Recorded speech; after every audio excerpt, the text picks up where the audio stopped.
on va venir à la seconde partie de cette matinée. Madame la députée, si vous voulez bien prendre place, vous êtes en effet la marraine de cette deuxième table ronde.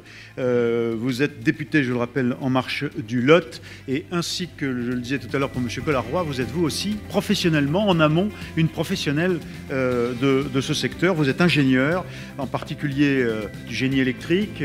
Vous avez travaillé énormément dans le renouvelable, notamment sur les moteurs d'éoliennes. Donc vous êtes extrêmement pointu sur ces sujets et nous sommes très heureux de vous accueillir ici aujourd'hui. Avec nous, Blanche Lormetot, si vous voulez bien. Vous êtes universitaire, chercheur, docteur en droit public, spécialisé sur le droit de l'énergie. La question de l'autoproduction qu'on vient de traiter en partie et qu'on va développer dans cette deuxième table ronde est au cœur de votre travail, autoconsommation, stockage. Vous êtes à l'université de Nantes. Merci d'être avec nous ce matin. Gabriel Raymond-Jean, vous êtes vous le directeur de Talent Opération, si vous voulez bien prendre place. On va l'évoquer avec vous dans un instant. Pierre Vidal, vous êtes vous directeur d'énergisme.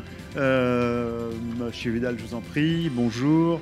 Myriam Maestroni, fondatrice et présidente d'Économie d'énergie, une PME dont on ne dit plus que c'est une start-up parce qu'elle s'est développée de façon formidable avec une très belle croissance sur laquelle on va revenir dans un instant. Et enfin, Emmanuel Legrand, directeur du département transition énergétique et écologique à la Caisse des dépôts, qui est un des grands opérateurs qui accompagne précisément les entreprises, les institutions, les collectivités dans leur financement pour essayer de pousser cette transition énergétique aujourd'hui. Alors, 3 aspects stratégiques au cœur de cette table ronde, en vous demandant, Madame la députée, de bien vouloir prendre un micro. D'abord, la fin du monopole des grandes autoroutes de la distribution, on l'a vu, et donc cette capacité à pousser l'autoproduction, l'autodistribution aussi, avec l'exemple qu'on vient de voir à l'instant. L'émergence du consommateur final comme un acteur direct, avec ce que vous appelez, dans ce néologisme, le consommateur, là, en l'occurrence, comme étant déterminant de ce virage. Et puis, bien sûr, les outils technologiques, on ne cesse d'en parler depuis tout à l'heure, les compteurs, ces compteurs intelligents. Alors, Huguette Tiegna, vous dites, vous, qu'il y a nécessité à lier l'écologie, bien sûr, l'économie et l'innovation. Votre vision à vous, qui êtes, je le rappelle, un ingénieur, un spécialiste de ce secteur et qui aujourd'hui avait la vision du parlementaire, le recul politique ou le souhait d'intervenir politiquement. Votre vision de ce sujet. Bonjour, mesdames et messieurs. Je suis Huguette Tiegna, députée du Lot. Donc, il y a 6 mois de cela, j'étais encore chercheur dans une PME qui s'appelle Wailot, donc une start-up qui fait de l'innovation. Donc, et précédemment, j'ai fait mon doctorat à l'Université du Havre sur les moteurs à flux axial destinés aux éoliennes. Donc aujourd'hui, on peut les utiliser aussi pour les véhicules du futur et toute autre application industrielle. Alors, la vision que j'ai, moi, de l'environnement, les nouvelles technologies et les aspects sociétals, je pense que ce sont des aspects qui sont liés, parce qu'aujourd'hui, nous sommes, on va dire que l'humanité a toujours été en transition.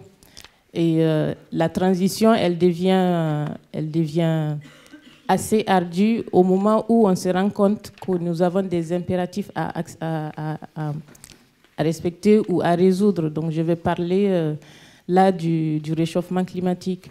Aujourd'hui, nous avons tous conscience qu'il faut faire quelque chose. Quand je dis nous, je vais parler là des pouvoirs publics, des entreprises, des consommateurs aussi, parce que c'est finalement une chaîne. Donc, concernant tout ce qui est lié à l'énergie, on va parler des technologies, parce qu'aujourd'hui, pour produire de l'énergie, nous avons besoin d'aller vers d'autres moyens de production beaucoup plus propres. Et ces moyens de production plus propres, nous le savons. Nous avons besoin de technologies, nous avons besoin de nos entreprises, donc nous avons besoin de créer et d'innover. Donc les liens entre énergie et technologie est assez fort dans ce sens-là. Mais d'autre part, puisque nous savons que les nouvelles technologies ont besoin de réglementation, c'est encore à ce niveau-là que nous allons faire appel au pouvoir public. Et aujourd'hui, puisque je suis moi-même parlementaire, c'est vous dire que ça permet juste, ce qui facilite finalement le travail du parlementaire aujourd'hui, c'est que je suis passée par ce stade où je travaillais sur les technologies et qu'aujourd'hui, il faut adapter ces technologies justement en utilisant du droit. Donc c'est le couplage entre droit et nouvelles technologies qui vont nous permettre aussi d'adapter cette évolution-là au niveau sociétal, parce que quelle que soit l'invention que les ingénieurs la plus innovante qu'ils vont inventer aujourd'hui, si elle n'est pas acceptée sociétalement, on peut dire qu'à côté, il n'y aura pas de productivité, il n'y aura pas de gains pour les entreprises. Donc, il faut maîtriser à chaque fois la technologie, qu'elle soit acceptée sociétalement, pour que derrière, l'économie puisse suivre une chaîne logique et que ça soit productif au niveau de notre territoire et de notre pays, la France. Vous dites qu'en termes d'innovation technologique, il faut une thérapie de choc aujourd'hui. Qu'est-ce que vous voulez dire? Alors, en termes d'innovation aujourd'hui, si je prends l'exemple d'une start-up. J'aime beaucoup les start-up parce que je sais que c'est les petits qui innovent, mais qui souffrent des fois énormément. Une start-up qui innove aujourd'hui, je prends l'exemple de ceux qui font l'innovation des ruptures. Tant qu'il n'y a pas ce désir d'accompagnement, ou en tout cas, tant que le gouvernement ne décidera pas de les accompagner, ils sont dans une grande difficulté. Pourquoi? Parce qu'ils n'ont pas encore de produits à vendre. Et s'il n'y a pas de produits, s'il n'y a pas quelque chose de palpable, les financements avec les banques, ça n'arrivera pas. Les consommateurs, ils ne pourront jamais prendre conscience que telle entreprise fait de l'innovation. Donc c'est pour ça que je dis qu'il faut à chaque fois quelque chose de...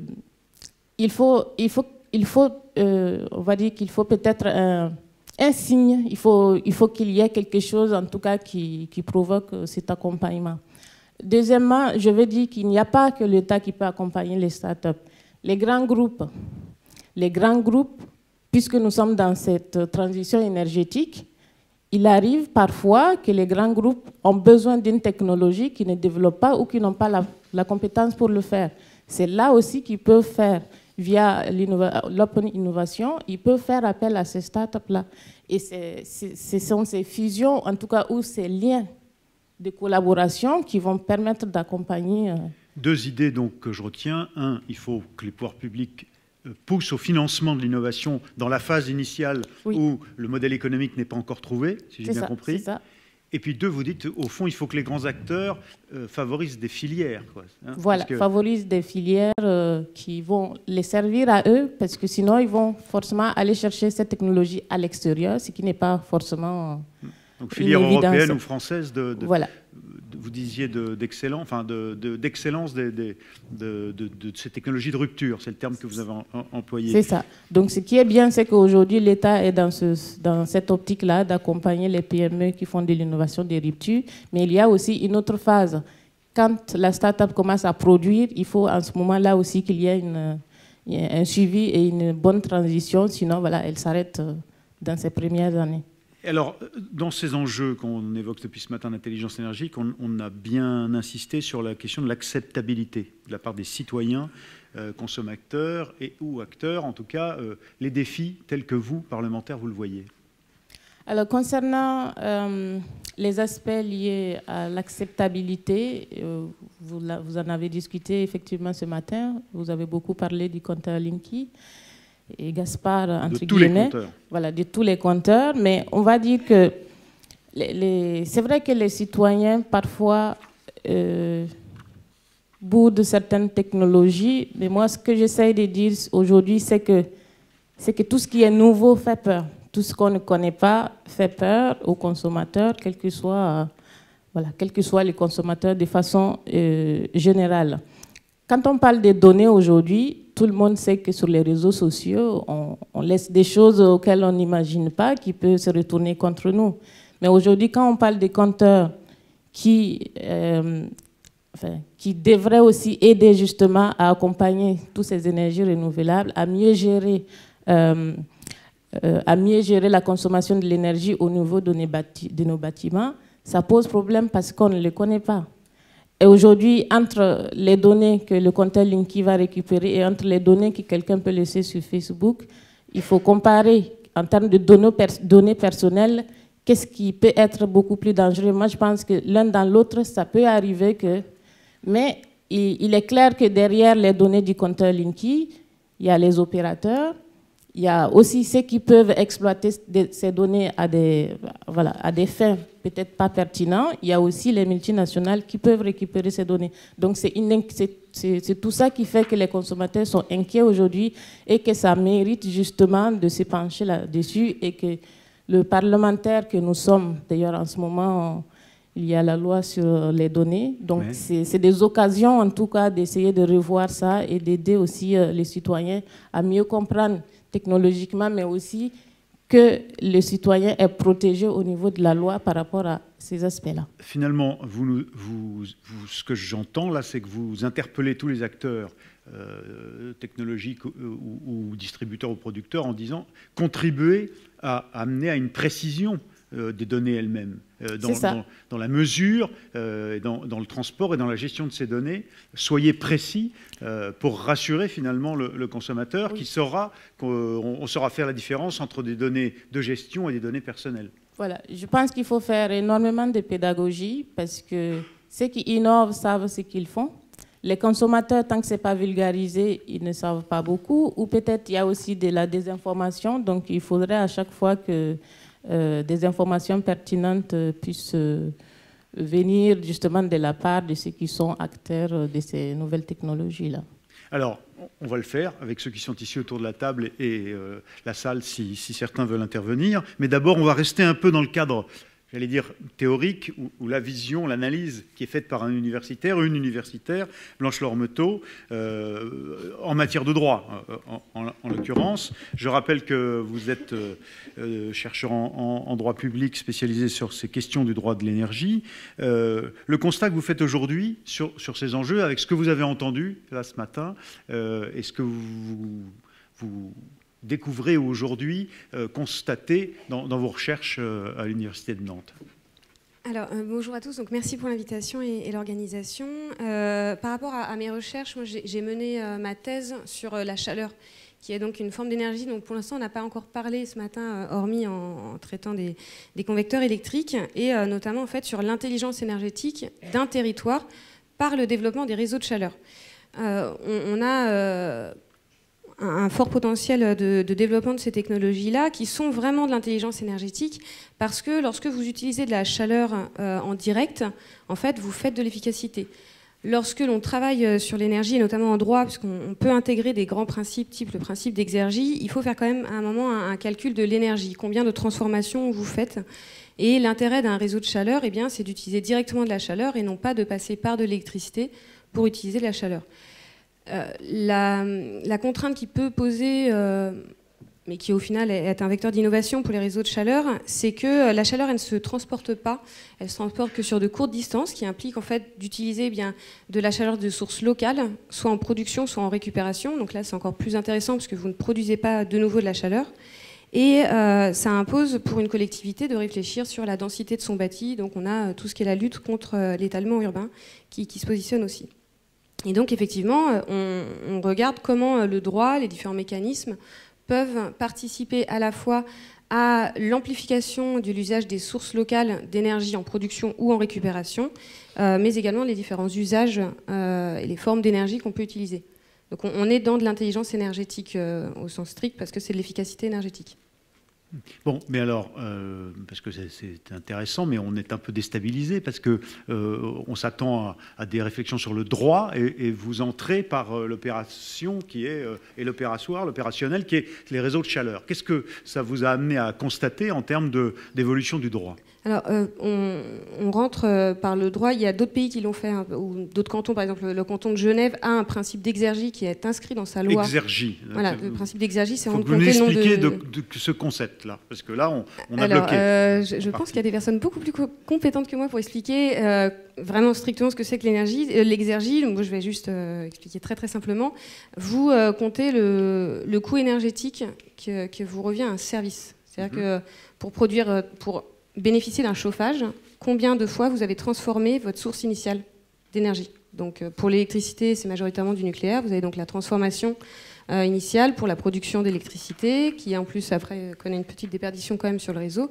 Électricité qui elle-même est retransformée en chauffage. Donc vous avez au moins 3 types de transformation, alors qu'on pourrait faire en direct. C'est simplement ça. Mais c'est utilisé dans toutes les techniques, dans beaucoup de procédures industrielles. Donc c'est d'une part de réfléchir à pourquoi ne pas fonder nos politiques d'aménagement du territoire sur le principe d'exergie, ou l'ensemble de nos politiques, systématiser en fait cette lecture très énergétique, et effectivement on part de la techno. Sur la planification territoriale, ça amène par exemple à réfléchir aux sources de récupération de chaleur, donc l'utilisation des data centers, l'utilisation de l'eau usée, qui est en fait une eau en moyenne à 14 degrés, donc est-ce qu'on ne pourrait pas récupérer la calorie sur les eaux usées pour les réinjecter dans les réseaux de chaleur, utiliser les parkings souterrains qui sont aussi des sources potentielles de réseau, et puis faire de l'ingénierie territoriale, récupérer la chaleur fatale des grandes ICPE qui ne sont pas forcément les incinérateurs, mais vraiment, voilà, on a des ICPE, elles font de la chaleur fatale. Est-ce qu'on ne pourrait pas faire de l'ingénierie territoriale et rebasculer ça dans ce réseau? En fait, vous êtes en train de nous dire que si, dans le droit, on appliquait comme un des facteurs déterminants de l'organisation de la gestion de l'énergie ce facteur exergie, eh bien, on serait au plus près des exigences écologiques aujourd'hui, d'éviter les pertes d'énergie, les pertes de chaleur. C'est un peu ça. Mais ça veut dire quand même que pour être capable d'être aussi près de la réalité de l'échange d'énergie, il faut une capacité à gérer finement, très finement, les données, les datas. On revient toujours à notre débat de la matinée. Voilà, et en fait, c'est là où intervient toute la nécessité d'obtenir des données les plus précises possibles, tout en restant dans un cadre de confidentialité. Pour la chaleur, c'est quelque chose qui a été quand même assez bien pensé, puisqu'à partir de 2013-2014, on voit typiquement arriver la carte nationale, qu'on a appelée la carte nationale de la chaleur, qui référencie à la fois la production, distribution, à différentes mailles territoriales, ce qui permet en fait à un décideur d'aller regarder où sont les lieux de production existants ou potentiels, où sont les demandes, et donc en fait de travailler après derrière sur la planification, donc SRADET, etc., mais également sur les documents d'urbanisme en utilisant tout ce qui est l'étude de faisabilité des énergies renouvelables, etc. Il y a beaucoup de mécanismes en fait qui existent pour les réseaux de chaleur qui sont assez performants. La question après, c'est plutôt celle du soutien public. Bon, mais alors comment on adapte cet exemple particulier et est-ce qu'il est adaptable d'ailleurs à la question de l'autoconsommation, de l'autoproduction, de cette décentralisation aujourd'hui? Qu'est-ce que ça nous enseigne, ce travail que vous avez fait? Alors, on a donc la grande distinction, c'est que le réseau de chaleur, c'est un service public local qui est souvent fait en régie ou en DSP par la commune. Délégation de service public. Alors que donc, dans le domaine de l'électricité, on a ce lien avec le réseau de distribution publique. En fait, on n'a pas exactement la même structure. Sur l'autoconsommation collective, c'est donc un cadre juridique qui est en train de se mettre en place depuis un an et demi à peu près, et l'Union européenne est en train de réintervenir dessus via le paquet énergie. D'un point de vue des données dans l'autoconsommation collective, c'est parce que on peut le prendre comme un flux de données. Une autoconsommation collective, vous avez un premier échange de données entre un producteur et un consommateur. Ça, c'est une première boucle de données au sein d'une personne morale. Cet échange, eh bien, il va en plus, on va avoir une deuxième série d'échanges avec les fournisseurs extérieurs de l'autoconsommation collective, parce qu'un consommateur ne peut pas être en autonomie énergétique totale. On va avoir un fournisseur qui va intervenir. Donc lui doit connaître l'échange de données qui s'est passé entre le producteur et le consommateur pour pouvoir faire son ajustement. Et en fait, l'ensemble de ces flux d'énergie passe par le réseau public de distribution. Donc l'autoconsommation collective, elle repose vraiment sur un échange de données qu'il faut maîtriser, notamment dont il faut sécuriser les transactions, donc que ce soit la clé de répartition en statique dynamique ou par l'usage de la blockchain qui est effectivement trouve son terrain d'application. Voilà. Et la question après qui s'ajoute, c'est la place du stockage en fait dans tout cela. Donc c'est pour ça que la blockchain est d'autant plus importante. Oui. Donc ça peut sembler très théorique tout ça, mais au fond, ça pose les différents briques de cette maison ou de ce dispositif qu'on est en train d'évoquer et que le système est en train de construire petit à petit. Alors, il y a un autre aspect, Emmanuel Legrand, si vous voulez bien, qui est celui justement d'essayer de...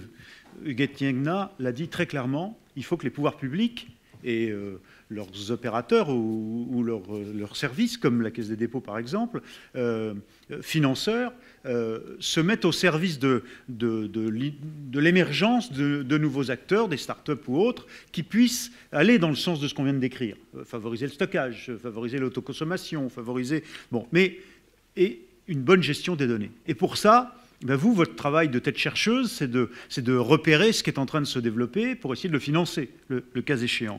Vous êtes directeur du département transition énergétique et écologique à la Caisse des dépôts, peut-être ingénieur de formation, d'ailleurs au départ, financier de fait aujourd'hui, via la Caisse. C'est de l'argent public. Qu'est-ce que vous faites en fait? Ma traduction de ce que vous faites n'est peut-être pas la bonne. Qu'est-ce que vous faites exactement et qu'est-ce que vous cherchez à faire? Alors, juste, d'abord, moi je voulais vous dire que tout ça est très stimulant comme ingénieur et je suis très content de partager ce trait-là. Oui, on peut devenir député ou banquier. Voilà, c'est important qu'il y ait cette compréhension technique des choses quand on parle de déstructuration des courbes de charge, par exemple. Enfin voilà, on sait de quoi on parle. C'est très stimulant et la Caisse des dépôts, évidemment, est impliquée dans cette transition énergétique comme financier. Donc, depuis 10 ans, nous accompagnons, nous investissons dans des projets d'énergie renouvelable, nous investissons dans des projets de rénovation énergétique, de plus en plus dans des réseaux de chaleur, y compris des réseaux de chaleur intelligents. Nous sommes à la disposition des pouvoirs publics, comme vous le disiez. Le gouvernement, d'ailleurs, va nous mandater à travers le grand plan d'investissement pour mobiliser 2,5 milliards sur 5 ans pour favoriser la rénovation des bâtiments publics. 2 milliards en prêt, 500 millions en fonds propres. Donc nous sommes un acteur du financement de cette transition énergétique. Et ce qui m'intéresse, moi, à travers ce prisme, si vous voulez, c'est la question des modèles économiques. Parce que finalement, tout ça pourquoi, à la fin? Et le pourquoi, moi j'aime bien le traduire. C'est peut-être ma déformation depuis 15 ans que je fais un peu de finance et d'investissement. J'aime bien le traduire en euros. Parce qu'il faut qu'il y ait un modèle économique. Il faut qu'il y ait un modèle économique à la fin. Donc je crois que il y a des choses. La création de valeur rapporte. Exactement. Et puis il faut qu'il y ait une création de valeur. Il faut que cette création de valeur puisse être transférée, partagée. Donc je crois que sur des choses, il y a des choses assez simples quand on investit. Quand je dis, c'est collectivement. D'ailleurs, on investit dans Linky à travers les opérateurs de Linky ou Gaspard, à travers les opérateurs de réseau. On a un modèle économique assez simple, puisque je pense qu'on a réussi à démontrer que les économies de maintenance qui viendront du fait de ces compteurs intelligents, de la vision des réseaux jusqu'au bout, hein, on était un peu aveugle jusqu'à présent, permettent de financer ces compteurs-là. Mais le message principal que je voudrais passer, y compris aux parlementaires qui sont présents, c'est que il y a beaucoup de débats sur les aspects juridiques dans cette question des données et des données de l'énergie, de ces transformations. Alors évidemment, ils sont utiles, évidemment, il faut qu'on les traite. Oui, parce que le droit, c'est le rempart, c'est la protection de notre vie privée. Donc forcément, c'est incontournable, on est dans une société de droit. Bien sûr, mais sur cette question-là, moi j'ai envie d'interroger la salle. Combien d'entre vous ont lu l'intégralité des conditions lorsque vous cliquez sur « j'accepte les conditions pour charger l'apps que je mets sur mon portable ». On est tous des génies, on l'a fait en 20 secondes. Donc, voilà, on l'a fait en 20 secondes. Donc, et finalement, sur les données d'énergie, alors même si, quand on y réfléchit, on peut peut-être aller un peu plus loin dans la compréhension de l'usage d'un logement, quand on déstructure la courbe de charge, effectivement, on peut reconstituer les choses. Mais est-ce que c'est le vrai sujet? Moi, j'ai un sujet, et c'est mon prisme aussi, qui est on va investir, on va mettre de l'argent collectivement. Ça permet quoi? Alors, la seule valeur aujourd'hui qui est créée, me semble-t-il, c'est l'économie d'énergie. On le voit bien quand l'enseigne nous présente son radiateur avec stockage connecté. On explique que ça va permettre d'économiser 50% de la consommation sur le chauffage. Ça aurait été intéressant d'avoir un peu de détails, d'ailleurs. C'est avec quelle consigne de température, dans quel type de bâtiment, etc., avec quel usage du bâtiment. Bon. Mais vous voyez, dans cette transition énergétique, et en particulier dans la mobilisation des datas pour cette transition énergétique, le premier usage immédiat, c'est la limitation de la dépense énergétique. Oui. Ça ne vous suffit pas. Alors, non, c'est ça que vous le dites. Vous le dites, il n'y a pas de modèle. J'ai une vraie interrogation. On ne crée pas assez de valeur. Pourquoi j'ai cette réflexion-là aussi? Moi, j'ai vécu la transformation des télécoms, donc du télécom de grand-papa quand j'ai commencé à travailler, à l'Internet sur tous nos smartphones qu'on a aujourd'hui. Il se trouve qu'il y a eu deux phénomènes concomitants. Il y a eu un phénomène où on a inventé l'Internet, c'est-à-dire les tuyaux, l'infrastructure, les terminaux, les box, etc. Mais en même temps, on a inventé le web. Donc on a inventé du contenu, on a inventé des usages, on a inventé des applications qui créent de la valeur et pour lesquelles on est prêt à payer tout à chacun. Et ce ne serait pas le cas là aujourd'hui dans notre... Mais je crois qu'il faut s'interroger là-dessus, il faut avoir une vraie réflexion là-dessus, si vous voulez. Quelle est la valeur oui, c'est certes très, très sympa, je ne pratique pas encore, je devrais peut-être, mais ça m'apporte quoi? Ça m'apporte de l'économie d'énergie. Bon. Mais c'est pas déjà énorme? Moi, ma facture énergétique dans mon appartement parisien, elle est quand même pas énorme. Alors, c'est sans doute pas le cas de tout le monde, et je suis évidemment sensible à la situation d'un certain nombre de personnes qui ont plus de difficultés de ce côté-là. Mais la finalité de tout ça, c'est l'économie d'énergie. Or, on est quand même en France, historiquement, dans un pays où l'énergie est sûre, c'est-à-dire qu'on n'a pas de problème de rupture, contrairement à d'autres pays qui ont pris aux États-Unis, et peu cher. Donc, quand on fait des défenses en pourcentage, quand vous le traduisez en euros, c'est pas beaucoup. Nous avons, nous, à la Caisse des dépôts, beaucoup travaillé là-dessus. Quand on a fait, le gouvernement nous avait demandé de faire un rapport en 2013 sur le financement de la rénovation des logements privés. Quand vous faites des calculs, quelques calculs, vous voyez que le temps de retour, comme on l'appelle, c'est-à-dire la durée au bout de laquelle j'ai amorti mon investissement, on est sur 25, 30 ans, 35 ans. Mais attendez, je voudrais être sûr d'avoir compris. Vous dites, au fond, c'est parce que, il y a un paradoxe, c'est parce qu'en France, le coût de l'énergie finale pour le consommateur final n'est pas réel, n'est pas celui de la réalité, il a été subventionné, il est moins cher qu'ailleurs, qu'on n'arrive pas à faire émerger un véritable modèle économique et il faut revenir d'abord à la réalité. C'est-à-dire que vous voulez qu'on paye tous plus cher l'accès à l'électricité et au gaz, en clair. Alors, de toute façon, on paye. On paye, pas forcément dans la facture, on paye dans nos impôts. Voilà. Alors, ça va nous emmener sur un débat très loin. Non, mais expliquez-nous ce paradoxe. Parce que quand même, il y a ce paradoxe-là, nous le savons tous, on est dans un pays où l'énergie est pas chère. Bon, alors, la question que vous posez, c'est est-ce que finalement on est au bon niveau, est-ce qu'on couvre les coûts, etc. Je ne veux pas aller sur ce terrain-là, mais je crois que c'est important de réfléchir, y compris quand on imagine le système énergétique, quand on imagine les lois, quand on imagine la tarification, les structures tarifaires, de réfléchir à la valeur qu'on crée collectivement par tous ces investissements-là et à la façon dont éventuellement elle peut être transférée. Bon, non mais on parle depuis le début de la matinée de technologies et en particulier de ces boîtes, de ces compteurs que l'on invente aujourd'hui pour qu'ils soient sinon intelligents, au moins des bons transmetteurs de données qui vont permettre d'optimiser. Bon, vous dites il faut se poser la question du modèle économique global de ces objets. Peut-être invention de nouveaux services. Et en parallèle, il y a des gens qui, eux, ne se posent pas la question comme nous sommes en train de le faire et qui sont déjà dans l'idée d'inventer des nouveaux services et d'utiliser, c'est tout simplement les GAFA, ou les GAFA chinois, ou les GAFA, je reprends le terme de façon générique, américains. Est-ce que là, la question que vous posez n'est pas un obstacle un peu artificiel? Je veux dire, est-ce qu'on ne perd pas du temps à entrer dans ce débat? Non, mais là, vous avez raison, c'est que toutes les ruptures dues à la digitalisation, personne ne les avait vues arriver. Donc, peut-être que ça arrivera, peut-être que je me trompe, mais néanmoins, quand vous y réfléchissez un peu, et d'ailleurs, c'est quelque chose d'assez symptomatique, c'est que le déploiement des compteurs intelligents, ça y est, il y en a quand même un certain nombre aujourd'hui en place. Les offres des opérateurs, y compris des opérateurs alternatifs, qui sont peut-être a priori plus innovants, plus agressifs, elles sont toujours assez basiques.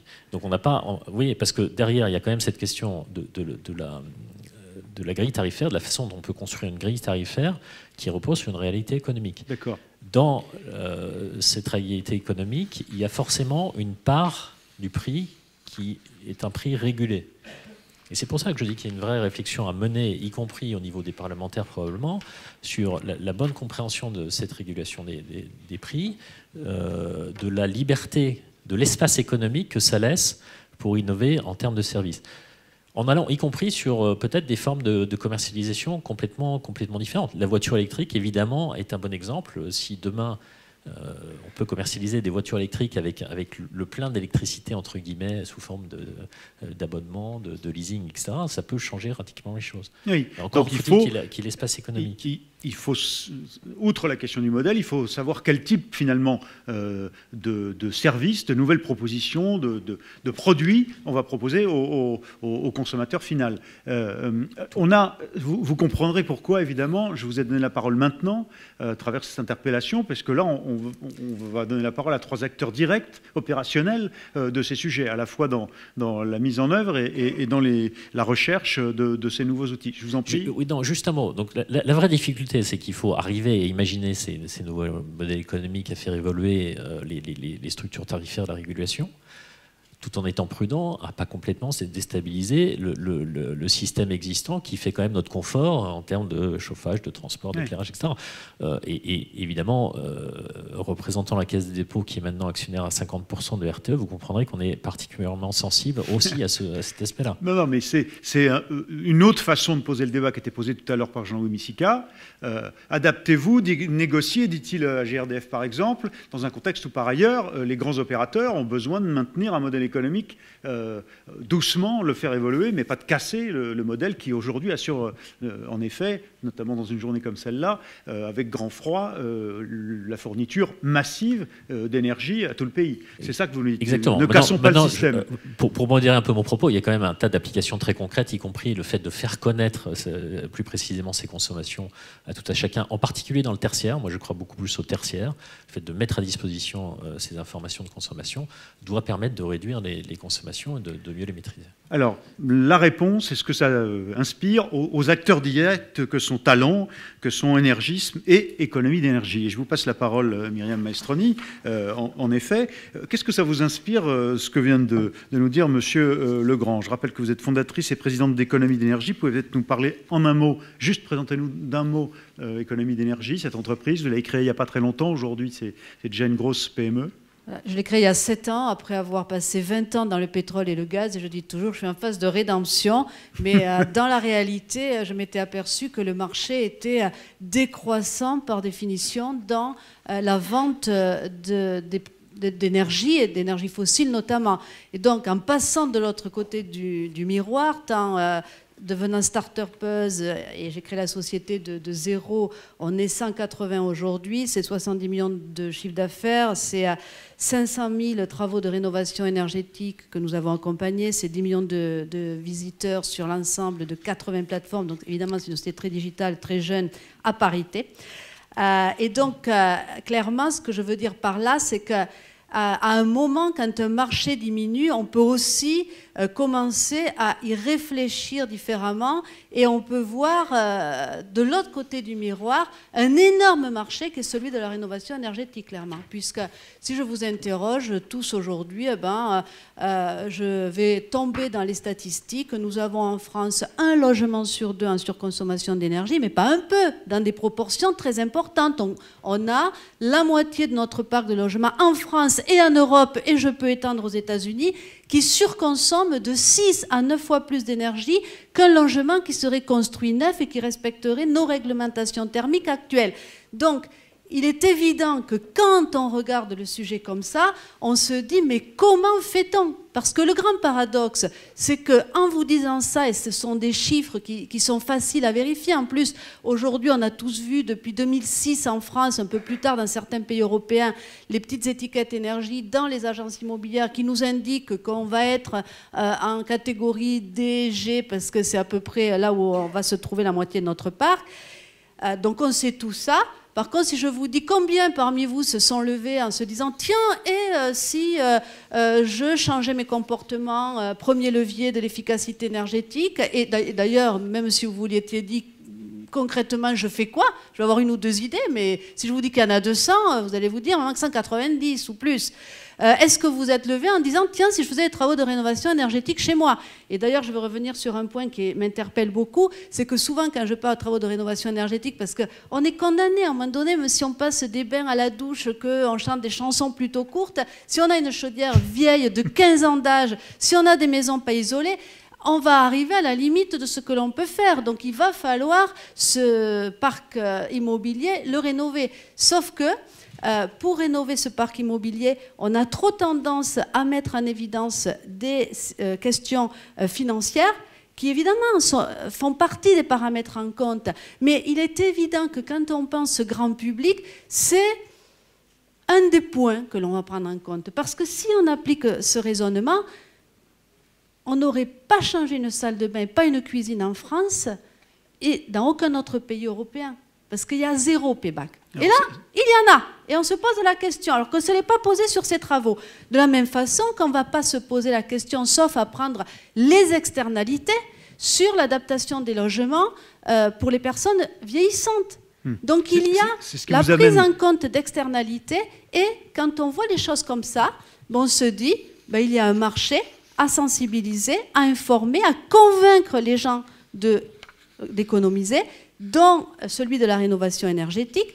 Et sur ce sujet-là, il y a énormément de questions que l'on va se poser qui fabriquent des services. Quels travaux je fais, par quoi je commence, à qui je m'adresse, à quel financement puis-je prétendre, à quelles aides ai-je droit, comment je les obtiens, quel matériel j'installe. Et au fond, ce que fait Économie d'énergie, aux côtés des plus grands acteurs et les plus inattendus en France, c'est répondre à ces questions. Si je vous dis que mon premier client a été Auchan, qui s'est retrouvé en 2011 obligé d'aider ses clients à consommer moins, et qui s'est dit, mais comment diable je vais faire ça? C'est pas mon métier, moi je vends des yaourts.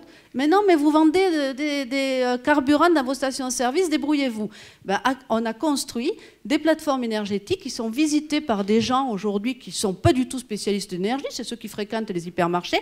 Et Auchan est arrivé à convaincre, on a fêté ça il y a 2 mois, 100 000 clients de faire des travaux. Et à ça se sont rajoutées tout un tas d'autres actions, dont celle qu'évoquait tout à l'heure Madame Nemo. Donc, ce que je veux dire, c'est qu'on parle beaucoup de l'intelligence des données, mais ça a été dit en démarrage, Julien Aubert disant on ne fera pas de révolution énergétique sans les citoyens. Moi je dirais on ne fera pas de smart technology, ou pardon, de transition intelligente, qu'elle soit numérique, qu'elle soit énergétique, sans rendre les clients décideurs, parce que ce sont eux qui payent les factures intelligents. Précisément, comment on fait, ou plutôt quels sont les leviers à lever qui vont du droit à la communication, en passant par les outils numériques eux-mêmes, et la relation aussi pouvoir public, pouvoir privé. Là-dessus, qu'est-ce que vous préconisez? Je reprends juste sur la question financière. Il y a 2 mois, je fais faire une étude en disant aux gens, mais qu'est-ce qu'il vous faudrait pour passer à l'acte? Évidemment, c'est un problème financier. Combien vous faudrait-il pour qu'on vous aide financièrement à vous décider, puisqu'on a des Français, nous tous Français épargnants, pour passer à l'acte? 20%. Mais j'ai une bonne nouvelle à vous annoncer aujourd'hui. En France, on a, quand on met bout à bout l'ensemble des aides sur la rénovation énergétique, plus de 20%. On va calculer les certificats d'économie d'énergie qui fabriquent des éco-primes, on va calculer le CITE, on va calculer les aides des régions, on va ajouter tout ça, on arrive à plus de 20%. Sauf que le CITE, je vais l'avoir 1 an et demi après et dans ma feuille d'impôt. Les primes d'économie d'énergie, en fonction des acteurs, vont varier. Donc ce n'est même pas une question de guichet unique, c'est une question d'homogénéisation et d'information. Souvent, on est au courant d'une chose, pas de l'autre. Et ce qui est terrible aujourd'hui, je crois que c'est quelque chose d'important, c'est qu'on doit avoir un devoir d'information et public et privé sur ces sujets. On n'est pas dans une logique où l'ADEME va faire sa publicité de ces petites choses et Auchan de ces petites choses.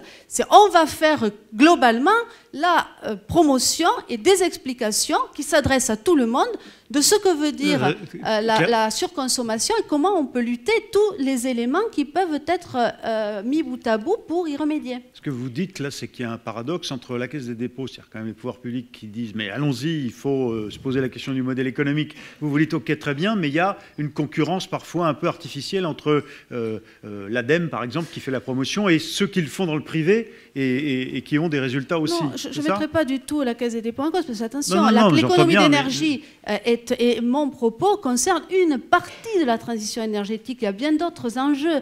Donc, heureusement qu'on s'intéresse à d'autres enjeux. Mais ce que vous dites, c'est qu'allons tous privé et public dans le même sens. C'est ça que je dis ça, et je dis on ne peut pas, dans un marché, ignorer les clients et que les technologies vont trouver une place, mais ces interactions sont extrêmement importantes. Si les GAFA, à un moment donné, sont parvenus à faire ce qu'elles ont fait, bien sûr, elles ont les technologies, mais elles ont, nous tous, qui sommes des utilisateurs et des utilisateurs intéressés. Est-ce que les outils numériques en question naissent ici aussi ? Mais bien sûr, je crois qu'on ne réalise pas à quel point la France, et à nouveau, hein, je fais un cocorico collectif, parce que je crois qu'on le mérite, on a un pays avec une grande intelligence, beaucoup d'initiatives, beaucoup de leadership, avec énormément de start-up et d'énergie qui se mettent en place pour lutter, mais on va regarder ailleurs ce qui s'y passe. Et ailleurs, je vais vous dire ce qui se passe. On a des gens qui font un produit qui s'appelle Nest, très bien au demeurant, mais ces gens-là, ils ont une petite différence avec nous, ils sont aux États-Unis, arrive Google, et Google paye 3,5 milliards, un truc que nous, on aurait payé, vous enlevez 2 zéros, et je suis gentil. Bon, voilà. Après, on peut discuter sur 1 0 ou 2 0. C'est une grande différence, ça, bien sûr. Alors, justement, je vais passer la parole à Talent et à Énergisme. Pierre Vidal, un micro, s'il vous plaît. Voilà. Vous êtes le directeur d'Énergisme, qui est considéré un peu comme une pépite, enfin, comme la pépite française des plateformes logicielles au cœur de l'intelligence énergétique. Vous avez eu d'ailleurs un prix, le prix de l'innovation 2017 de BPI France, qui elle aussi, comme la Caisse des dépôts, cherche, renifle et essaye de repérer la truffe, la pépite. Vous avez fait une hypercroissance ces dernières années. Alors, le constat que vous faites aujourd'hui, c'est que les données et la gestion des données, c'est très hétérogène aujourd'hui, qu'il faut les analyser, les traiter, c'est ce qu'on évoque depuis ce matin. Alors, comment vous pensez qu'il faut traiter le data en énergie ? Bon, je vais revenir sur plusieurs propos. Tout d'abord, parce qu'on parle beaucoup de données, de sécurité, mais il manque un peu de pragmatisme. C'est-à-dire que tout le monde dit Linky Gaspard va fournir des données, mais aujourd'hui, on ne les a pas encore. On en a certaines avec Enedis. Nous, on est parti d'un constat qu'on allait voir des acteurs du tertiaire, du public, qui ont beaucoup de factures et beaucoup de bâtiments. C'est des centaines, c'est des milliers de bâtiments aujourd'hui. Et en fait, ils ne connaissaient pas leur consommation d'énergie. Pourquoi ? Parce que ils ont beaucoup de factures, c'est des centaines, voire des milliers de factures par mois. Et quand ils commencent à connaître leur consommation, en fait, ils saisissent sur Excel leurs données. Et en fait, ils peuvent mettre aucune intelligence sur ces données-là, parce qu'en fait, ils vont faire des tableaux de bord. Ils vont passer 80, voire 90% sur une tâche qui est totalement chronophage. C'est des ingénieurs, thermiciens, énergéticiens, qui n'ont aucune valeur ajoutée à saisir la donnée. Donc, par ce pragmatisme, on a dit, bon, on va créer un outil, on a couplé les technologies dans le digital. Mais là où je vous rejoins par rapport aux GAFA, c'est que les GAFA souvent parlent de technologie et de digital, mais oublient les métiers. Et je pense que nous, ce qu'on a fait sur une excellence technologique, c'est qu'on a pris des acteurs compétents en technologie, on les a couplés à des acteurs compétents en énergie. Et on a dit, il faut que vous arriviez à vous parler et comprendre comment on va pouvoir aider les gens, collectivités locales, territoriales, publiques et privées, à réduire leur consommation. Mais d'abord, il faut connaître et comprendre ces consommations pour réduire ces consommations d'énergie. Donc on est parti sur une chose simple, c'est de dire, ils ont un amas de factures qu'ils ne savent pas traiter. J'ai un exemple concret. On a comme client, alors vous parliez d'Auchan, je vais prendre une métropole parce que c'est parlementaire aujourd'hui, mais on a la métropole de Bordeaux qui a fait un constat simple, c'est de dire, vous avez automatisé la collecte des données de facture, donc on va reconnaître l'ensemble des données sur une facture qui sont très riches, tout d'abord, et on pourra parler des réseaux de chaleur après, mais déjà sur les compteurs généraux issus des fournisseurs d'énergie, donc fournis par Enedis et GRDF, et c'est dire, grâce à ça, on va connaître finement sa consommation, sa structure de consommation, et savoir où je peux aller. C'est-à-dire en rapportant aux lieux, aux différents endroits que gère la collectivité, les écoles, les lieux où elle consomme, donc le lien avec la facture. Aujourd'hui, je pense que Paris s'appelait Lutèce, on avait déjà du big data parce qu'il y avait déjà énormément de données. Aujourd'hui, quand on regarde une métropole, des données patrimoniales, c'est énorme. Il y a des surfaces, il y a des mètres carrés. C'est vraiment de l'or pour le comparer à de l'énergie et savoir qu'est-ce qui se passe. Et pour revenir à mon exemple sur la métropole de Bordeaux, Bordeaux, c'est 40 000 factures d'énergie par an et c'est 3 personnes à plein temps qui passent 70% de leur temps à saisir ces factures-là.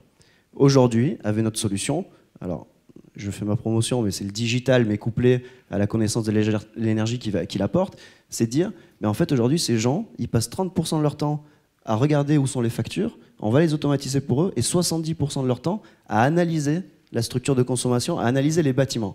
Et j'ai un exemple concret, c'est dernièrement on les a alertés sur 2 gymnases. On dit la moyenne de vos gymnases consomme tant, et ce gymnase-là consomme beaucoup plus. Et ils se sont dit, il y a quelque chose. Donc nous, on ne se positionnera pas comme le médecin, on va plutôt se positionner comme le thermomètre, et on va faire bénéficier tout un écosystème de la donnée, en fait. Et du coup, un bureau d'études va pouvoir analyser avec eux. La Caisse des dépôts, sur l'investissement, pourrait dire est-ce qu'il y a eu un ROI sur ces actions d'investissement ? Parce que souvent, il y a beaucoup d'investissements, mais on ne connaît pas le ROI. Et là, en fait, sur ce gymnase, qu'est-ce qui se passait ? C'est que sur les données patrimoniales, ils avaient rentré 200 mètres carrés. Et en fait, il y avait 2000 mètres carrés. Mais ils ont pu mettre leur patrimoine vraiment à jour grâce à ça. Mais grâce à l'intelligence de la donnée d'énergie, on est allé jusque-là. Et ça, c'est important pour nous aujourd'hui. C'est le premier pas. Demain, on sait très bien et on commence à travailler avec Enedis, on est connecté avec leur plateforme, on remonte les données. On espère qu'on va aller plus vite avec GRDF.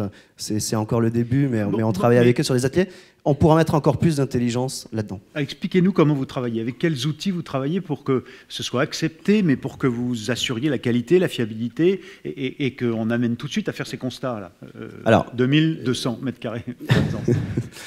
Et des économies en face. Mais, bien sûr. Non, l'idée, c'est qu'on ne voulait pas parler de trop de technologies à nos clients. Donc on s'est doté d'une grosse infrastructure technologique qui aujourd'hui, c'est des technologies qui sont dans le cloud, qui sont à la pointe de l'innovation, où on a une équipe R&D qui travaille en permanence et continuellement sur de la recherche en permanence de nouvelles technologies. Par contre, aux clients, on ne le parle que d'usage, de pragmatisme, et on va avoir une interface métier qui est vraiment en fonction de ce qu'ils veulent voir. C'est-à-dire que je suis gestionnaire d'un patrimoine tertiaire, je veux voir mes indicateurs tertiaires, je ne veux pas savoir comment est traitée la donnée. Il y a une partie sécurité, on pourra y venir. Nous, on répond déjà aux normes, alors plutôt RGS sur la partie publique, plutôt qu'RGPD, comme était évoqué tout à l'heure. Mais vraiment, on répond à toutes ces normes-là, mais du moment que la donnée est en France, sécurisée, et qu'on ne l'héberge que pour le client, et qu'on l'utilise pour lui mettre de l'intelligence, ils préfèrent parler métier et voir le plan d'action que j'ai mis en place, est-ce qu'il est bénéfique ou pas. Et quand vous parliez de certificat d'économie d'énergie, demain, je fais du calorifugence dans une chaufferie, je vais le faire sur une chaufferie. Si j'ai un outil qui me permet de me dire, en 2 mois, j'ai vu le ROI exact, je peux aller voir mon DAF ou quelqu'un d'autre et dire, oui, on peut déployer sur tout le patrimoine. Alors évidemment, il s'agit de clients, le client final pour vous, oui. Ce sont quand même des collectivités ou des entreprises. Ce n'est pas le client, le consommateur. On n'est pas dans ce domaine. Non. Ils sont consommateurs parce que nos clients, mais ce sont des gros consommateurs. Oui, nos clients aujourd'hui sont effectivement. Alors, on veut répondre à tous les clients du moment qu'il y a un sujet d'énergie. C'est la force de la plateforme. Elle va s'adapter aux utilisateurs. Donc aujourd'hui, on a des clients publics. Et aujourd'hui, on est public, mais on a des gros industriels qui sont un peu plus en avance. Et là, on voit que les industriels, en fait, ils sont prêts à investir sur de l'instrumentation. Il y avait une question qui a été posée sur la table ronde précédente sur les usages, les sous-comptages. On est déjà sur le sous-comptage dans l'industrie, on sait exactement quel process consomme quoi à quel moment, en fonction de qu'est-ce qui produit. Et nous, on va mettre de l'intelligence et alerter là-dessus. Voilà, il y a un changement anormal et on va les alerter là-dessus plutôt qu'ils passent du temps à saisir tous les jours leur production ou leur consommation journalière. Alors, tout ça va nous amener à un sous-comptage qui ira jusqu'au consommateur final, on l'imagine. On est dans ce débat. Simplement, un mot avant que vous reveniez sur une proposition que vous allez faire, et du coup un peu une annonce pour nous aujourd'hui. Les obstacles même aujourd'hui, et là c'est vis-à-vis du parlementaire qui est Huguette Tiegna que je vous interpelle, les obstacles auxquels vous êtes confrontés et que vous considérez qu'il faut lever. Alors, si c'est parlementaire, bon, et qu'on est sur le secteur public, il y a les marchés publics, mais ça c'est une chose pour accélérer, leur donner du pouvoir pour prendre des décisions plus vite, parce que je pense que la Caisse des dépôts, quand ils aident sur de l'investissement, on a besoin de financement parce qu'on pourrait faire des économies, mais on n'a pas de ligne budgétaire aujourd'hui pour faire ces économies-là. Sur les marchés publics, c'est pareil, c'est des collectivités locales qui veulent économiser et se doter d'outils dans 2 mois. Ils sont obligés d'attendre 12 mois ou voire 18 mois pour faire une consultation, répondre au règlement des consultations publiques. Ensuite, de manière générale, c'est vraiment que les parlementaires nous aident à promouvoir un message de dire il faut se lancer. Il faut y aller, il ne faut pas attendre de réfléchir. Quand on parle des GAFA, des Américains, effectivement, je vous rejoins, c'est que nous, on crée un écosystème de partenaires aujourd'hui, et on voit qu'en France, en fait, sur les métiers, il y a beaucoup plus d'intelligence qu'aux États-Unis. Les États-Unis vont plutôt réfléchir de stockage de la donnée, parce que j'estime que c'est mon futur pétrole et je vais en faire quelque chose. Mais aujourd'hui, je peux vous dire que même si je leur fournissais ma donnée, ils n'en feraient pas grand-chose, parce qu'ils ne savent pas à quoi elle correspond, ils ne savent pas quel usage il y a derrière, ils ne savent pas à qui elle appartient.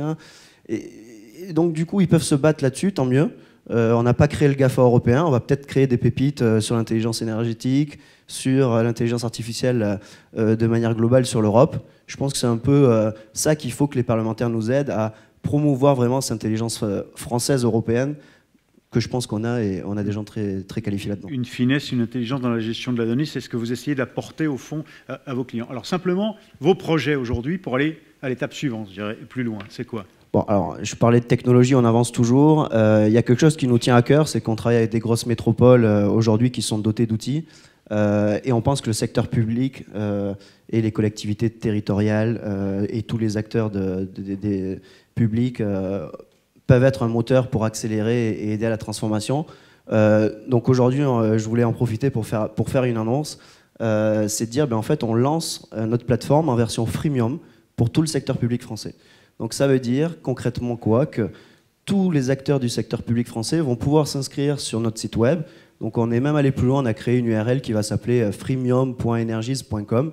Alors je vous invite à y aller dès aujourd'hui, vous pourrez vous préinscrire et la plateforme sera ouverte courant mars. Et l'idée, c'est qu'ils puissent consolider non plus sur Excel, mais directement sur un outil dédié à l'intelligence énergétique, donc notre plateforme, et ils pourront rentrer leurs données d'énergie patrimoniales et automatiquement, ça va créer des tableaux de bord. On va actionner tous nos algorithmes qu'on définit déjà aujourd'hui pour nos clients. Ils vont en bénéficier pour suivre leur consommation. C'est gratuitement. C'est une offre freemium, donc c'est vraiment gratuit. C'est aujourd'hui, vous téléchargez une app. Ce matin, je pense qu'il y en a beaucoup qui ont pris Waze ou Google pour savoir à quelle heure ils allaient arriver ou RATP. L'application est gratuite. C'est la même chose, c'est la même vision qu'on a. On se doit d'aider aujourd'hui les acteurs du secteur public à réduire leur empreinte carbone et à se projeter. Et si on peut faire passer un message aux parlementaires, c'est de dire, voilà, on va accélérer grâce à ça. Et donc nous, on dit, on a une grosse infrastructure, on peut prendre de la donnée et ouvrir cette plateforme totalement gratuite, sans limite de temps, sans limite de bâtiment, sans limite de données. C'est vraiment une étape freemium pour qu'ils puissent se projeter et calculer les économies. On fera réagir peut-être la députée, mais vous la jouez Google, quoi. Vous la jouez Open Data, vous la jouez... Alors, c'est comme ça que ça va marcher, qu'on va faire naître des pépites européennes et françaises. Ce matin, on parlait de business model. Tout le monde ne les connaît pas, nous non plus. On est convaincu qu'il y a un enjeu et qu'il faut vraiment qu'on réduise notre empreinte carbone. Donc si on peut aider le secteur public à le faire grâce à ça, on sera très heureux. Quand vous parlez d'open data, aujourd'hui, si vous demandez à une collectivité locale de fournir de la data à ses administrés, c'est très compliqué d'énergie. Grâce à notre plateforme, ils pourront agréger et fournir directement sur la plateforme d'open data la data. Hier soir, j'étais avec une start-up française qui s'appelle Open Data Soft, qui par exemple crée le dashboard Open Data de la ville d'ici Limoulino. Voilà, si la ville gère ses consommations sur une plateforme, pourra la pousser sur une plateforme d'open data. C'est un exemple concret, mais d'open data. J'allais dire Open Legrand, pardon. Emmanuel Legrand ou Guettiegna, vos réactions. C'est un sujet très important que vous touchez du doigt. On est actionnaire d'Open Data Soft, tout simplement parce que la Caisse des dépôts réfléchit depuis longtemps avec les collectivités locales et en particulier avec les métropoles à l'usage et à la maîtrise de ces données. Ça a été évoqué rapidement ce matin, mais il y a un vrai paradoxe qui est qu'on sent tous qu'il y aura un intérêt et une valeur à ces données demain, y compris à des données qui sont publiques au sens qu'elles sont maîtrisées ou qu'elles rentrent dans le cadre d'une délégation de services publics par les collectivités locales. On a une difficulté à trouver les modèles économiques, mais on a besoin de réfléchir, on est disposé à continuer à réfléchir et éventuellement à investir dans tous ces sujets-là. On le fait aussi avec la Poste, je voulais signaler, on sera prochainement une initiative sur ce sujet-là pour aider chacun à être sobre dans ses consommations. Donc cet accompagnement finalement ouvert des grandes collectivités, vous le poussez aussi, Huguette Tiegna, votre réaction à cette proposition finalement de cette offre freemium d'énergisme? Oui, il est clair que notre rôle en tant que parlementaire, c'est effectivement d'essayer aussi de promouvoir ce que nos entreprises font, parce que dans tous les cas, nous sommes amenés à faire des lois justement pour essayer de, encore une fois, l'acceptabilité de toutes ces nouvelles technologies. Donc effectivement, les accompagner en expliquant ce qu'ils font auprès de nos concitoyens, parce que nous sommes sollicités là-dessus aussi. C'est comme le compteur Linky. Il y a souvent des exemples que les gens nous donnent, mais il faut expliquer, il faut parler des aspects scientifiques quand on est scientifique, mais il faut aussi parler de la chose en disant finalement que c'est en quelque sorte la donnée, elle contribue à mieux approfondir ce que nous sommes en train de faire. Il a raison en disant que aujourd'hui on est tous en train de parler de données, mais la donnée, elle n'existe pas. C'est une réalité. Dans tous les domaines, dans tous les aspects scientifiques, on a toujours besoin d'une donnée d'entrée pour avancer. La donnée n'existe pas. On est en train de parler de justement pouvoir mettre en place un aspect juridique de protection du citoyen Parce que nous en avons besoin de ces données-là. Je sais qu'il y a beaucoup de gens aujourd'hui qui ne veulent pas que leurs données soient enregistrées, mais nous en avons besoin pour avancer. Alors, moi, je fais partie de la commission des affaires économiques. De façon générale, je peux dire que notre commission est vraiment dynamique sur les sujets liés aux nouvelles technologies, au numérique aussi. Il y a Éric Botorel qui a fait un rapport sur le numérique. Je suis aussi vice-présidente de l'OPEX, donc il y a Cédric Villani qui a fait d'ailleurs une présentation dans cette même salle il n'y a pas longtemps. Donc l'OPEX fait aussi des études dans le sens non seulement de l'intelligence artificielle, mais dans le domaine du mix énergétique, où moi-même je suis référente sur ces questions-là, et la mobilité. Parce que vous le savez, nous avons voté la loi dernièrement, le 19 décembre, sur l'abandon des énergies fossiles. Donc l'objectif derrière, c'est que nous puissions nous accompagner globalement, que ce soit les parlementaires, les pouvoirs publics, les entreprises. C'est finalement une boucle dans laquelle transition énergétique, quelles sont les technologies, comment rendre la consommation fiable, l'économie d'énergie. Donc finalement, il y a une boucle. Alors, en l'occurrence, Énergisme est présent comme une aide à la transformation du secteur public, en tout cas des collectivités. Je voudrais qu'on vienne à l'entreprise, parce que s'il y a un groupe qui lui, travaille à aider les grandes entreprises ou les entreprises à se transformer en la matière sur le terrain numérique, c'est Talent. Vous êtes, vous, Gabriel Raymond-Jean, le directeur de la branche Talent Opération, qui justement, dans l'entreprise, offre des services numériques et amène les grands groupes à se transformer. Votre mission, en quelques mots, comment vous la concevez? Comment vous êtes opérationnellement? Comment vous faites aujourd'hui? Sur quoi vous jouez? Oui, tout à fait. Mais peut-être pour commencer, j'ai envie de dire que ce matin dans la salle, l'intelligence énergétique, c'est peut-être aussi de mettre ses moufles et puis son écharpe pour se réchauffer. Parce qu'on peut vous dire que sur le plateau, il fait pas très chaud. Vous ne parlez pas de l'atmosphère humainement, non, la convivialité. Aucunement.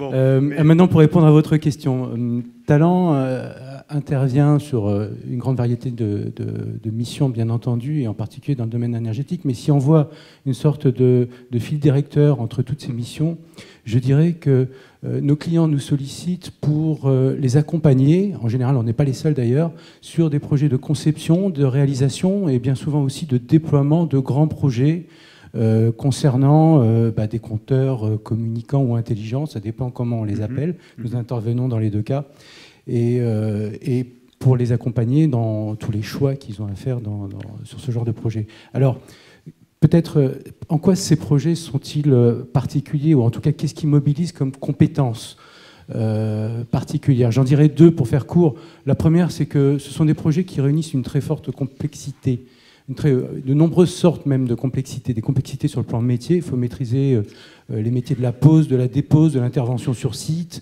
la logistique pour faire en sorte que quand il y a un rendez-vous qui est pris, tout soit là pour que le rendez-vous soit économiquement viable. Compétences métiers, mais aussi des compétences techniques qui sont très diverses. Songeons-y un instant, faire communiquer 33 millions ou 15 ou 18 millions de compteurs qui sont des boîtiers, ça nécessite des compétences d'électronique, des compétences de métrologie, des compétences de gestion des réseaux de communication, des compétences informatiques. Et être capable de réunir tout ça sous le même toit, c'est déjà un premier enjeu pour lequel on nous sollicite. Il y en a un deuxième, c'est que ces projets seront des projets qui s'inscrivent dans des temps longs, très longs parfois même. On peut parler de 15 ans, voire 20 ans entre la première idée et son déploiement accompli pour le dernier compteur. Et quand on voit tout ce temps et qu'on associe ça en fait à la vitesse de succession des vagues technologiques, on voit que c'est un chemin qui est ardu, pendant lequel les choix que l'on fait ont besoin d'être revisités, où il faut faire preuve d'agilité pendant ces différents chemins, afin d'être sûr qu'à l'arrivée, la valeur que l'on récupère correspond bien aux objectifs qu'on s'était fixés, que le produit et les fonctions rencontrent des usages qui ont évolué entre-temps, et puis que, quelque part, économiquement, il n'y a pas d'obsolescence, et économiquement, il y a toujours une pertinence à avoir accompli ces projets. Voilà. Alors c'est un marché qui est assez florissant. Nous, on est très contents, on recrute énormément parce qu'on est de plus en plus sollicité sur ce genre de projet. J'y vois des causes sur lesquelles je vais revenir extrêmement rapidement parce qu'elles ont été très bien évoquées dans la première partie de la table ronde. La première, c'est d'abord qu'on se met en place aujourd'hui une production très décentralisée et très diversifiée de l'énergie. Le renchérissement du prix du baril et du kilowattheure font qu'à peu près tout autour de nous ressemble à une source d'énergie qui est exploitable, ou de chaleur notamment, et qui est exploitable et valorisable, et ça intéresse aussi bien les GAFA, les grands groupes énergétiques qui mettent en place des labs, des incubateurs, et également des entrepreneurs. On a vu 3 exemples magnifiques aujourd'hui pendant les pitchs, et un 4e ici. Et j'allais dire avec économie d'énergie aussi. Et un 5e, pardonnez-moi. Non, mais c'est surtout que l'idée que de faire, vous dites, faire des économies d'énergie, c'est au fond une forme d'énergie. Donc on ne vous met pas dans ceux qui produisent de l'énergie, mais vous voulez y être, et vous avez peut-être raison. Voilà, c'est pour ça que j'insistais sur le fait qu'il faut aussi citer l'économie d'énergie. Tout à fait, tout à fait. Et donc ce premier point, c'est, voilà, on a tous très envie on voit se développer tout un pan d'activité qui est la production d'énergie des centrales diversifiées. Attendez, Gabriel Raymond, qu'on revienne encore à la gestion des données. Pardon, c'est mon obsession ce matin, mais qu'est-ce que Talent nous dit de son expérience du travail sur les compteurs intelligents ou communicants, j'en sais rien, aujourd'hui? Qu'est-ce qu'on doit retenir comme enseignement du travail que vous avez fait auprès des entreprises sur ce sujet? Alors, je dirais, d'abord, sur le plan général, je dirais d'abord de quoi nos clients ont besoin, et ensuite quelques applications pratiques sur un cas particulier. De quoi nos clients ont besoin? Nos clients ont besoin qu'on mette en œuvre de l'intelligence collective et de l'agilité. L'intelligence collective, pourquoi? Parce qu'aujourd'hui, le démiurge ou le groupe de démiurges qui est capable de prévoir, de construire un dispositif énergétique sur un modèle unique, industriel, déployé sur toute la France, c'était valable dans les années 60, ça a très bien marché d'un certain point de vue, c'est plus valable aujourd'hui. Le monde est trop complexe, on a besoin de s'entourer. Donc cette intelligence collective qu'on souhaite voir dans les projets, elle s'incarne sur le fait qu'on va réunir autour de la table nos clients, les clients de nos clients, mais aussi notre expertise, l'expertise de nos partenaires, parce qu'on ne peut pas prétendre maîtriser toutes les technologies aujourd'hui pour arriver à faire ça. Deuxième chose, en termes d'intelligence collective, c'est que ces choix, on a besoin du collectif pour faire ces choix. C'est-à-dire qu'il faut associer les partenaires à l'interrogation sur la valeur et tout au long de la vie du projet à réinterroger cette valeur, ce que je disais un petit peu tout à l'heure. Et cela débouche sur l'agilité. L'agilité, c'est 2 choses, essentiellement, c'est un grand courant méthodologique, mais 2 choses. C'est d'abord être capable d'interroger la valeur des choses que l'on fait. À quoi ça sert? Est-ce que ça vaut la peine de le faire avec ce coût-là? S'évaluer en permanence. Exactement. Et sur des projets, je le répète, de très grande ampleur, être capable de ne pas insulter l'avenir, ne pas bien réfléchir au sujet, puis après, bien en tête, partir et oublier toutes les externalités qui peuvent intervenir pendant la durée de la réalisation. C'est aussi être capable de fermer les portes quand il y en a, mais en même temps d'en laisser un certain nombre complètement ouvertes et de réinterroger ses choix avec le collectif pour être sûr, encore une fois, qu'on arrive à quelque chose qui fait du sens à la fin et qui apporte de la valeur. Et voilà. Alors tout de même, cette question permanente, là, qu'on n'a pas résolue, on ne va pas la résoudre ici, mais quand même, de la crainte des Français que tous ces compteurs soient trop intrusifs. Vous suggérez quoi? Vous préconisez quoi? Alors, en 2 mots, je dirais d'abord, soyons pragmatiques, réfléchissons par rapport à l'évolution des usages. Ça a été mentionné tout à l'heure. Au moment de la conception des compteurs communicants, on va dire aux alentours de 2007-2010, l'objectif était tout simple. C'était juste remonter un peu de données, des index, voire des courbes de charge, sait-on jamais. On en était à l'époque, on se posait la question, est-ce que jamais l'opérateur aurait le droit de pouvoir faire descendre une information pour piloter ses compteurs? Ouh là là, gros tabou. C'était le cas à l'époque. Et puis aujourd'hui, par rapport à la donnée, je crois que 11 ans après, 10-11 ans après, on a énormément évolué. Et c'est ça qui est assez difficile à prendre en compte. Et donc il faut être en éveil en permanence pour arriver à détecter le sens des usages, faire en sorte que la législation soit capable d'accompagner, voire même de prévenir ces usages. C'est un grand projet, et derrière de les réaliser. Aujourd'hui, les compteurs communicants, pour vous donner un exemple que je trouve est assez intéressant en termes d'évolution des usages, on est arrivé dans une situation où il n'y a plus cet échange entre le compteur, on n'a plus seulement un échange entre le compteur et le central. Aujourd'hui, on a 2, voire 3 sphères d'utilisation. Il y a celle dont je viens de parler. Je remonte très peu de données vers le central, et le central a peut-être le droit un jour de descendre quelques données. Il y a une boucle, on l'a très bien vu avec SOWI, sur notamment à l'intérieur du foyer, comment je peux utiliser l'ensemble des données qui sont disponibles, et peut-être qu'un jour... Pour optimiser ma consommation. Exactement, et le compteur communicant qui fait l'interface entre le centre et le foyer peut être aussi un moyen, désolé, de redistribuer cette information, voire de piloter des équipements de domotique qui pourraient enfin voir le jour après 25 ans qu'on en parle. Et puis, troisième sphère, on en a parlé un tout petit peu avec les smart grids et les microgrids, l'autoconsommation et tous ces termes-là. Et il va devenir possible, il devient possible, il faut parler au présent, de organiser l'échange de données à l'intérieur d'une collectivité. Et donc ça repose les questions qu'il y avait au cours de la première table ronde. Quelles sont les données que nous sommes prêts à partager et surtout avec qui, afin d'en tirer énormément de valeur. Par exemple, réussir à faire l'exemple de Green Tech tout à l'heure, il faut bien partager des données. Oui. Au niveau d'une boucle locale ou d'une maille locale, on pourra en dire autant avec Énergisme, par exemple, et pas seulement. Voilà, donc il y a énormément de possibilités qui sont offertes. Alors, la réaction Gaëté Egna, vous vouliez rajouter un mot avant que je me tourne vers la salle pour voir s'il y a des réactions ou des questions. Oui, ce que je peux dire par rapport à ça, c'est qu'effectivement, il y a le délai à prendre en compte quand les nouvelles technologies arrivent. Et au niveau de la loi, nous avons aussi beaucoup parlé cette année en disant que c'est normal de simplifier. Simplifier, mais aussi évaluer à chaque fois les lois, ajouter de nouvelles choses en fonction de l'évolution des technologies. Je pense que c'est ça qui va permettre de prendre en compte à chaque fois. Ça veut dire de suivre l'évolution des technologies, puisqu'on sait qu'il y a certains qui peuvent s'allonger sur des années. Donc, le fait de revenir à chaque fois, faire des mises à jour, ça peut aider aussi à avancer dans le bon sens concernant l'évolution des technologies. Je prends un exemple. Nous avons voté la loi sur le droit à l'erreur. Nous en sommes arrivés là parce qu'il y a beaucoup de problèmes. Nous avons pris en compte l'aspect environnemental, l'aspect administratif au niveau de l'environnement.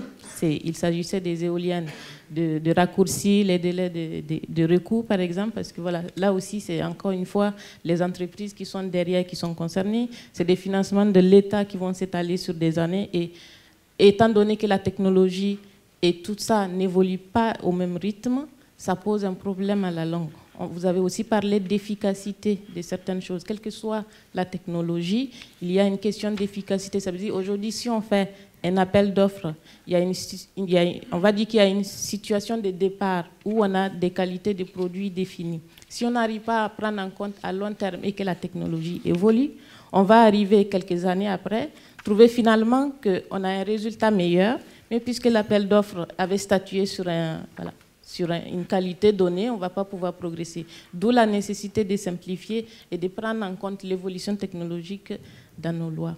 Tout à fait, j'ajouterais aussi probablement d'agiliser le dialogue sur l'énergie auprès des collectivités.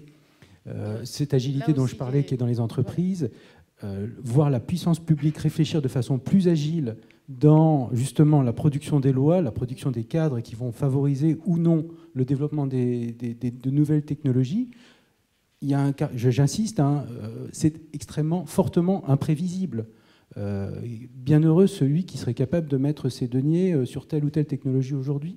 Et je pense que la puissance publique, à tous les échelons de notre pays, a certainement quelque chose à faire dans le domaine de l'agilité. Tout à fait, je vais donner quelques exemples. Pour moi, il est clair que l'avenir des énergies renouvelables se trouve très bien, en fait, elle est très bien adaptée au territoire rural. Aux territoires ruraux. Pourquoi? Parce que ce sont des territoires où nous avons certainement de la place pour mettre un certain type d'énergie renouvelable, que ce soit le solaire, que ce soit l'éolien ou même le gaz, la méthanisation. Voilà, le gaz, la méthanisation ou les réseaux de chaleur aussi issus de la géothermie. Mais encore une fois, on va revenir à la question des compteurs de données. Donc, et là, on va parler encore d'acceptabilité. Donc, ce que le ministère de l'écologie est en train de faire avec le secrétaire d'État Sébastien Lecornu, il y a eu un groupe de travail sur les éoliennes qui a abouti en tout cas à des éléments que nous avons intégrés dans la loi sur le droit à l'erreur et d'autres vont passer par voie réglementaire. C'est le cas pour la méthanisation aussi, il y a un groupe de travail là-dessus. Et je reviens maintenant à notre cas concernant l'intelligence énergétique. Il peut aussi y avoir un groupe de travail comme ça qui va permettre justement de réfléchir avec les parlementaires, les entreprises, toutes les personnes qui sont concernées et encore une fois les collectivités locales parce que c'est là aussi que les implantations vont se faire et c'est effectivement nécessaire de travailler avec toutes ces personnes-là. Ça va permettre d'avancer. Parce que s'il y a un blocage à un niveau, on n'avance pas. Et c'est là encore que voilà, on va avoir affaire à des recours. Alors, oui, je vous en prie. C'est extrêmement intéressant. Moi, je serais heureux de pouvoir contribuer à un groupe de travail de ce type-là. Ça, c'est une proposition directe c'est le ministère qui est notée. N'oubliez pas la dimension économique. Moi, je crois beaucoup à la stimulation et la levée de ces freins à l'acceptation de tout ça par la stimulation économique à un moment. Et après, il y a des choses très concrètes. Nous, on travaille à Rennes avec Rennes Métropole sur un projet avec Schneider, avec Langas Solar, etc., avec Enercop sur un projet qui s'appelle Rennes Grid. On est confronté à des difficultés dans la structure des tarifs, encore une fois, pour faire émerger tout ça. On a les données, on a la technologie, mais on est bloqué parce que ça n'a pas de sens économique. Donc on va continuer à vendre la production électrique des panneaux photovoltaïques via l'obligation d'achat à EDF, et puis on va racheter l'électricité. Et donc on ne fait pas évoluer les choses. Alors, pour l'énergie solaire, ça c'est déjà dit, il va y avoir un groupe de travail sur ça aussi. Donc éventuellement, vous pourrez contacter le ministère pour voir comment ça va se passer. Ce n'est pas encore mis en place, ce sera après la méthanisation, d'après les retours que j'ai. Donc, de façon globale, je sais que nous sommes dans une démarche où, pour accompagner les nouvelles technologies ou la transition énergétique, nous sommes obligés de faire des travaux de co-construction. Parce que ça a été dit ce matin, nous sommes aussi en train d'en parler. Il y a une chaîne globale à prendre en compte et à chaque fois qu'il y a un élément de cette chaîne-là n'est pas d'accord ou ne trouve pas son intérêt, il y a un problème. Tout ce qui est nouveau, il est nécessaire, il y a cette nécessité-là de pouvoir, à un moment donné en tout cas, mettre les gens sur les personnes autour de la table, discuter, aborder les questions de financement, parce que les entreprises ont besoin d'être accompagnées à un moment donné. Il faudrait aussi que les banques puissent faire pareil, mais que l'État aussi puisse apporter sa contribution et que d'un côté, le droit puisse aussi nous aider à adapter à nous adapter aux changements, aux nouveaux difficultés qui apparaissent. Pour tout vous dire, là, on va être très simple et très transparent. Je dois essayer de mesurer si finalement Barbara Pompili nous rejoint ou pas. Juste à l'entrée. Pardon, elle est à l'entrée. Elle est à l'entrée. On va l'accueillir dans un instant, l'ancien ministre qui est député de la Somme et qui intervient aussi en pré-conclusion de ce forum, avant Sébastien Lecornu précisément. Vous venez de le citer, le secrétaire d'État auprès de Nicolas Hulot. À ce stade, est-ce qu'il y avait des questions ou des réactions ou d'éventuels témoignages en complément de la part de quelqu'un dans la salle qui souhaitait, par rapport à cette thématique, à cette table ronde, venir compléter? Est-ce qu'il y a parmi vous un souhait d'intervention complémentaire? Monsieur Legrand, vous avez insisté sur la dimension économique et sur le fait qu'il ne fallait jamais oublier ce facteur. Ça, on l'a bien compris. Madame Maestroni, est-ce que vous voulez ajouter un mot en conclusion de cette table ronde? Juste un mot pour dire qu'effectivement, l'efficacité énergétique peut être vue comme une cinquième énergie, celle que l'on ne consomme pas, et à ce titre faire partie intégrante du mix énergétique. Et sur les talents, je crois que c'est important au niveau local, régional, de bien prendre en compte la mesure de ce que voudra dire rénover 15 millions de logements en France, 500 000, voire 1 million par an, parce qu'on va avoir un énorme déficit de personnes, de savoir-faire, d'artisans. Et aujourd'hui, je pense qu'une des priorités sera de redonner envie aux jeunes, non pas de devenir plombier chauffagiste, mais de devenir artisan augmenté et d'avoir une génération de jeunes entrepreneurs ou artisans, comme on voudra les appeler, qui sont capables de rendre opérationnelles ces idées que l'on a sur le territoire et avec, je crois, beaucoup de choses intéressantes pour eux et des métiers.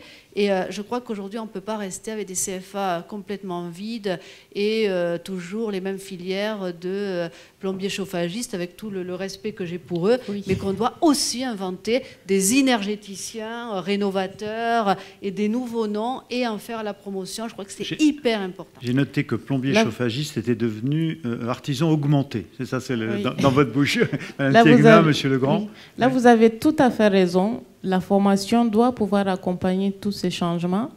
Et en ce moment, il y a les consultations qui, sur la formation professionnelle. Et puis voilà, sur la formation professionnelle et l'apprentissage.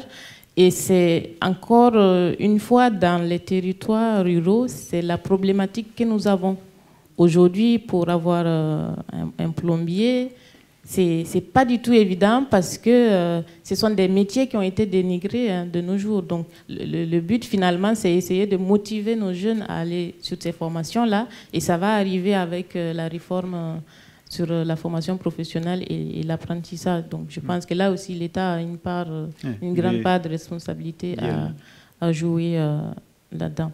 Et autre chose, juste pour les entrepreneurs, il va y avoir la loi Pacte aussi, donc la croissance. Donc c'est quelque chose qui va encore une fois aider nos entrepreneurs, en tout cas, à pouvoir produire en France et à être accompagnés pour que nous puissions créer de l'économie. La réforme de l'apprentissage que Jean-Michel Blanquer, le ministre de l'Éducation nationale, va lancer bientôt. La réforme de la formation professionnelle, dont le député Sylvain Maillard va être rapporteur, si je ne m'abuse. Deux sujets qui sont liés effectivement aujourd'hui, même s'ils n'étaient pas au cœur de notre matinée, qui sont liés aussi à ce virage, à cette transition énergétique. Monsieur Legrand. Non, artisan augmenté, certes, n'oublions pas les spécialistes de la donnée, parce que c'est une évidence, mais qu'il est bon de rappeler, pour faire des économies, il faut savoir d'où on part. Et je crois que ça a été dit plusieurs fois, il y a une méconnaissance, chez les particuliers sans doute, mais sur le patrimoine tertiaire, en particulier le patrimoine tertiaire public, de la consommation énergétique, parfois même du patrimoine. Vous aviez un exemple qui était assez frappant. On ne peut pas prétendre faire des économies d'énergie si on ne sait pas d'où on part. Donc les données, de ce point de vue-là, la gestion des données, est absolument essentiel. Donc là aussi, il y a des métiers Et donc, il y a des métiers à développer de ce côté-là. Et je rajouterais qu'il y a une compréhension de la donnée, c'est-à-dire qu'aujourd'hui, les gens sont habitués à avoir une donnée mensuelle. On peut avoir une donnée toutes les 10 minutes, voire toutes les minutes, et c'est pas du tout la même approche de modélisation, ainsi de suite. Et donc, il faut comprendre ces nouveaux modèles pour aller plus loin. Et donc, il y a un apprentissage aussi de comment je gère ces pas de temps, de données hétérogènes, ainsi de suite, de façon différente. Merci. Je voudrais qu'on salue les orateurs de cette table ronde par quelques applaudissements, s'il vous plaît.